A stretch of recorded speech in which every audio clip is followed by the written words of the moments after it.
And a very good evening and welcome to the Daily Punt Saturday TV preview for racing at Sandown and Musselburgh. 4 races are going to be looking at Sandown, 3 at Musselburgh.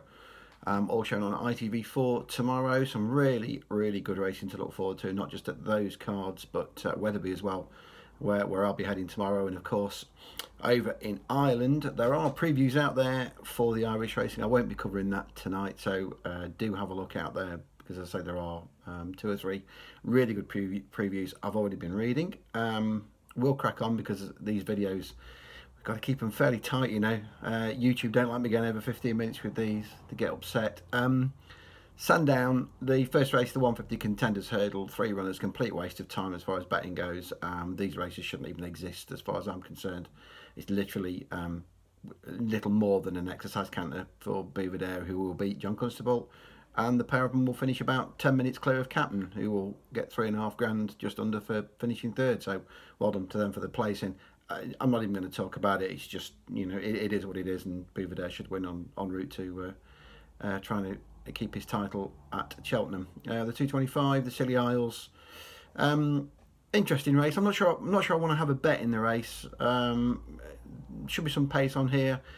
I'm a little bit concerned as to whether Surname is worth his new mark or not. That Kempton race, it was quite a strange race. They tried holding on to Chantier Rock rather than letting him bowl along. Didn't find a lot when he was asked for an effort. I'm just not entirely sold on the form. I like the horse, but I'm not entirely sold on the form. Not sure he's worth his new mark. No comments having a go here, but he's got entries in the 4 miler. Surely will at the festival. Will surely find it's too short. Never been a great fan of the West Approach. I just don't think his form stacks up that great, and you sort of left with Terrafort really, who was very impressive at Huntingdon. Was bound to come on for that, bound to improve. His jumping was good there, but he's favourite, so it's the right price. There's nothing overpriced in the race. I'm happy to sort of leave it alone for betting purposes and look at the handicap hurdle at 3 o'clock instead. Of the ones at the front of the market, I do like Top of the Game. It got an obvious chance after his 4th in the Lanzarote, where he sort of just lacked one gear at a key point. This step up to 3 miles is going to suit him based on his point-to-point form, where he beat the useful No Hasselhoff. He'd be the one at the front of the market, I think, that I definitely want on side. I did have a second look at Bywise. He's on a good enough mark here based on his chase form. But again, he never looked like winning last time at Sandown until very late in the day. It really sort of picked up. He really picked up again from 2 out, and he's a hard one to read Bywise. Even now, you know, whether he's going to put it all in or not. The £5 lower mark, you know, from hurdles to chase more makes him interesting, but I don't think so. If Fergal O'Brien's had been in better form over the last sort of couple of weeks, Octox would have been mildly interesting at around about 25 to 1. Worth another go at 3 miles. Octox, I think, has been campaigned mainly at shorter, but as I say, sort of 1 or 2 runs sort of give the impression. Breeding sort of says no, but the eye says yes, so he'd be a little bit interesting. And of course, we've got our old friend Man of Plenty in here, who has done Daily Punt readers a few turns already this season. We were on him anti-post at 33. His last time out at Ascot, crept in the frame for us again. The trip, a slight concern, I think, but not a major concern. He'll run his race again. He'll be thereabouts, and I couldn't put you off of him each way either. I think Top of the Game is the one I'm going to be with. Again, I think he should be favourite really. So I think there's some 6 to 1 around tonight. That's fair enough. That'll do for me. 335 is the handicap chase over 3 miles. Plenty of these are starting to look now towards the top end of their marks. I don't think a lot of them have got a lot more to come. I get the case for the likes of sort of Loose Chips, who's got plenty of good Sandown form. He didn't run at all badly in the Veterans Chase last time he was here. He's almost sort of certain to run his race and probably gets an easy lead here. There's some that like to sort of sit just in behind the leader without actually pressing them. So there's a chance that Loose Chips might just get loose on the front, and if he does, it would be a danger given his course form. I get the case for Final Nudge. He's got a very sort of solid look about him. He's probably one of a handful of horses here, if that may have a little bit more to come. Just a slight concern that a 3 mile even at Sandown, might just be a little bit on the short side for him. I know he's got two good efforts. You know, you look at the Badger Ales and the effort there, but that was 3-1, and you know there is a difference between 3 mile, 3 mile 1. Don't think there's not. There's another 200 yards and more to travel, and you know, 3 mile there, he'd still got a couple of lengths to find on present man, and he made them up in that last 200 yards. So 3 mile, okay, it's a stamina track and the hill will help, but even with that, and I'm not sure about Final Nudge tomorrow. The two I'm sort of quite interested in, and I may well split the bets on the pair, are down the bottom of the handicap. Shanro Santos.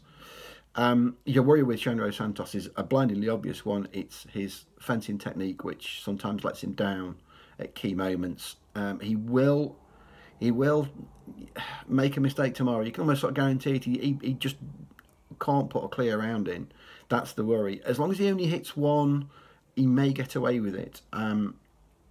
Marker 127. It looks like 127 is where he is because he's sort of been running off that for most of the season. But if he can put a clear round in, there might just be a little bit more to come from Shanro Santos. He was a bit unlucky last time in so much as he bumped into a really well handicapped one at Plumpton in Vinnie Lewis, who's clearly well in front of his mark. The fourth in that race, Leo Luna, came out and won earlier in the week. The form looks solid enough. A repeat of that on ground that should suit might take him close. And at a big price, I might take a flyer on Vino Griego as well, who I sort of half fancied a bit for that Veterans Chase, but he unseated early that day. He's another one that's got Sandown form, won't mind the ground, and just looked on the way back on the run before at Lingfield when he was fourth to Grand Vision over a trip that was too short. If you sort of take that form, Grand Vision obviously has come out and won again since. I think that's fair form, and he's on a reasonable mark tomorrow. So I'm looking at sort of splitting stakes on those bottom two, Shanro Santos and Vino Grego at double figure prices. Over to Musselburgh, 3 good races over there. 205, the first one of the 3 that's on the TV. This is the Scottish County Hurdle. The key with Musselburgh, I think, all three of these races, is to sit and see what rain comes overnight. We know that Musselburgh never gets sort of hock deep. It's never dreadfully deep. It was on good to soft ground last year on saying that, and 1 or 2 that ran well at this meeting last year may well go again here. I say all this because in the first race, I think if the ground isn't too bad, I think Sir Chauvelin will win it. He will get this race run to suit. There are 1 or 2 of these that will go from the front, particularly Fourth Bridge, who will help make the pace. I was very impressed with Sir Chauvelin last time. I know he's up in the weights for beating Silver Concord, but he did that so easily. But the key to him is he must have good ground. If he gets good ground, I think he's got a really good chance of taking this. If it's on the soft side, then possibly, you know, it may tilt it a little bit more towards a modern way. But he's another one really that's probably best on decent ground. I think he'll handle a bit more cut than Sir Chauvelin.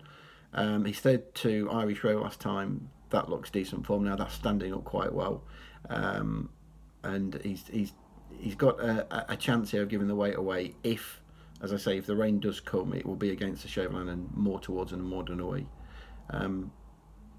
At the moment, as I say, it's a case of holding fire and just seeing what happens.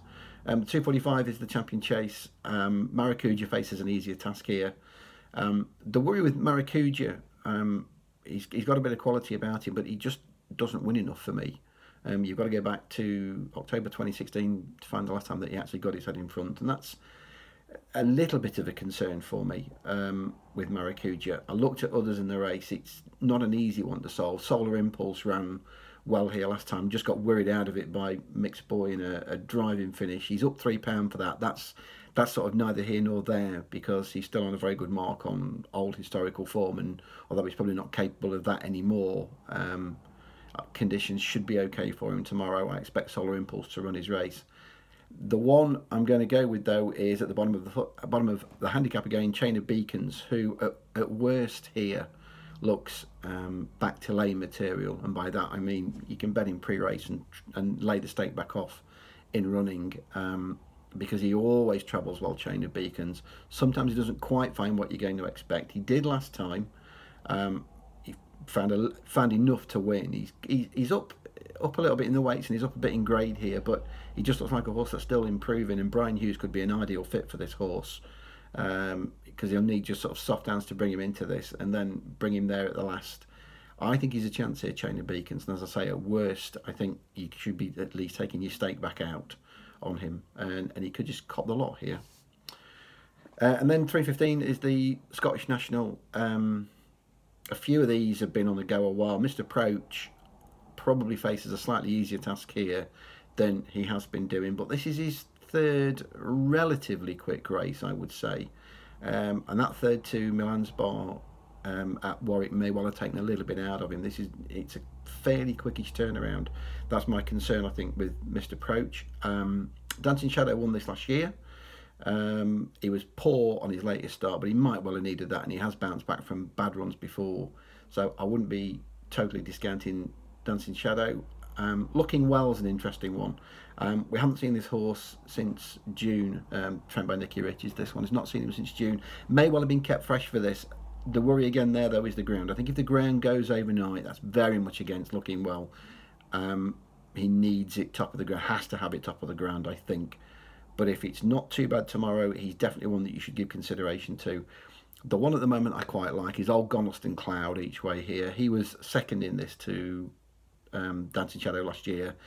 He is much better off at the weights this year. He's £9 better off at the weights this year for 2.5 lengths. So he's got every chance of turning that form around. He's had 3 efforts this year. Hasn't really shown a lot, but they've all been on sort of fairly deepish ground, which he doesn't want. He'll get away with good to soft. He won't mind a little bit of rain tomorrow. As I say, if you think back to what last year's meeting was run on, there's every chance it's going to be run on similar-ish ground tomorrow. So he won't mind that. He just won't want it too deep. Good to soft will be good to soft, bordering on soft should be fine, but no worse, I would say. If he gets that, he's hard work on Lost in Cloud sometimes. He's on and off the bridle a little bit, but he will be staying on really well here at the business end, and this should be run to suit him. It should be run at a decent pace. So I think each way in that Scottish National Goniston Cloud for me. What's the best bet tomorrow? I think it's back over at Sandown. I think top of the game in that handicap hurdle at 3 o'clock was the best bet of the day. He may just be a horse that's going places, and he wins here. Wouldn't be the biggest surprise to see him turn up at the festival in a few weeks' time. Best of luck then, guys, with all your bets. As I say, I'm off on a little break now for a week or so you won't see me next week. I wish you all the very best with all your punting over the next few days. Good luck.